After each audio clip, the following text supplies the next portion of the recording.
കോവിഡിന്റെ കാലത്തൊക്കെ വാർത്താ മാധ്യമങ്ങളിൽ നിറഞ്ഞു നിന്നിരുന്ന ഈ ഒരു വാക്ക് നമ്മൾ ഒരുപക്ഷെ നിരവധി തവണ കേട്ടിട്ടുണ്ടാകും. ബാങ്കിങ്ങുമായി ബന്ധപ്പെട്ട ലേഖനങ്ങളിൽ അല്ലെങ്കിൽ മറ്റ് സാമ്പത്തിക ഇടപാടുകളുമായി ബന്ധപ്പെട്ട കുറിപ്പുകളിലൊക്കെ നിരന്തരമായി ഈ വാക്ക് കടന്നു വരാറുണ്ട്.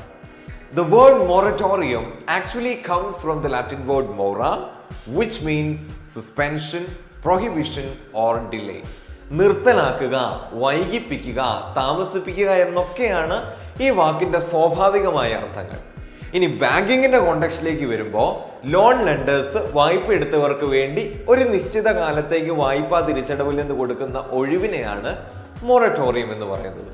മൊറട്ടോറിയം ലഭിച്ചുവെന്ന് കരുതി ലോൺ ക്ലോസ് ആയി എന്നൊന്നും അർത്ഥമില്ല. ഈ ഒരു കാലയളവിന് ശേഷം റീപേയ്മെന്റ്സ് തുടരുക തന്നെ വേണം. And the most important thing, ഈ കാലയളവിനുള്ളിൽ റീപേയ്മെന്റ്സ് ഒന്നും നമ്മൾ നടത്തേണ്ടതില്ല. എന്നിരുന്നാലും ഇൻട്രസ്റ്റ് കണക്കാക്കുന്നതായിരിക്കും. Hope it's clear. അപ്പോൾ മോറ എന്ന റൂട്ട് വേർഡിൽ നിന്ന് വരുന്ന മറ്റെന്തെങ്കിലും വാക്ക് നിങ്ങൾക്ക് പരിചയമുണ്ടെങ്കിൽ കമന്റ് ബോക്സിൽ ഡ്രോപ്പ് ചെയ്യുക. Happy learning.